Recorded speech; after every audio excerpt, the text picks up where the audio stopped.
Yan, good morning guys. So, andito tayo ngayon sa shop. Bale, ito yung day 2 natin. Yan, so buo na yung pang sliding, panel. Then, ito yung owning type natin na window. So, ito yung 38 series. Yan, medyo pag mga owning kasi sobrang matatagal silang gawin. Marami ba siyang kinukuting-ting. Yan. So, hindi katulad siya ng sliding na pagka nabuo mo yung frame niya, panel na lang, okay na siya. So, lalagyan na lang handle. Ito, madami siya. Lalo na pag may mga ganyan. So, yung dalwahan, tatluhan. Yan. Kasi, bubuhin mo pa yung kanyang hamba, pinakahamba. So, bali, ang ginamit naming pinakang hamba dyan is 1x3. So, yan yung ating 38 series. And medyo madami talaga siya. Bali, 34 na butas yung owning. And yung sliding naman, 6 lang. Yan. Kaya medyo mahal-mahal kasi ang owning. Madami siyang proseso ba. Ayan. So, dito sa shop namin, bali, kanya-kanya na kami ng trabaho. Yan. Yung so, may nagbubuong, may nagkakat, then, yon. So, naglalagay ng kung ano-ano, like, yung rubber, yun, bubble vinyl, yun. So, yun yung nilalagay ko. Then, after nun, bubuuin niya ni Jappy. Yun dito sa left.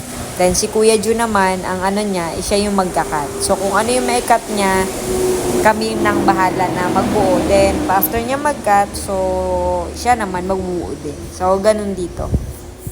Kumbaga, parang walang tapong oras. So, dire-diretso yung work namin. Kaya, productive talaga. Ayan. Yan. So, ito naman yung bubble vinyl. Yan. So, ito yung nilalagay sa panel and perimeter ng owning. Yan. So, 38 series yan. So, ganyan yung bubble vinyl niya. Para iwas na pumasok yung water and at the same time, mas hapit ba siya? Mas dikit na dikit. And maganda yung lapat. Hindi maingay. Yan. So, yun yung bubble vinyl. So, ako yung naglalagay niyan. Yan. So, after kong malagyan, bubuuhin na naman nila Kuya Jun and Jappy yun. So, sila na bahala magbubuo. Basta yung mga kaya ko lang gawin, so yun yung ginagawa. Yan.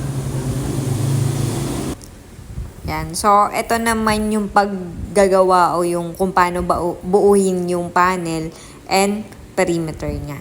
Ayan. So, lalagyan lang siya ng bracket para mag-connect lahat nung pinakang frame niya. So, kwadrado ba? Ayan. So, yung iba gumagamit ng bracket na 1 1/2 na bracket. So, ito yung lang yung available namin ngayon. Pero wala namang problema dun. Kung uno lang yung bracket niya. Ayan. So, after nyan, ganyan yung magiging itsura niya. Ayan.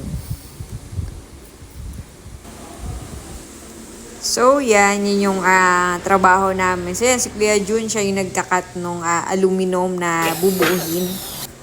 Yan. So, ito naman, pag after niya na makat, so wala na siyang gagawin halos, bubuo na naman siya.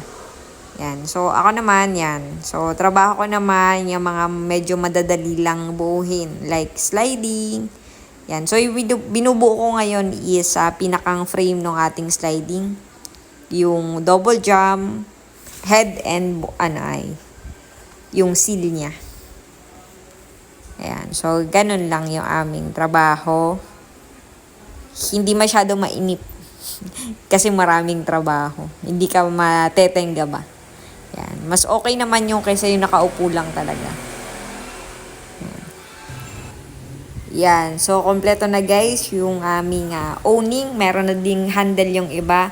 Then, ang sunod niyan is lalagyan naman siya ng glass. So, yung iba nalagyan na din ng glass. And si Kuya Jun yung nagkakat ng glass natin na ilalagay dun sa mga bintana. Ayan. So, bali meron din pala kaming natanggap na pang jealousy. Ayan. So, dalawang set naman siya. Ang bubong niya, ganun din. Reflective dark brown. Ayan. So, ilalagay na lang to mga bubog dun sa mga ginawa naming frame. And bukas, ikakabit na siya. So, yun lang guys. Thank you.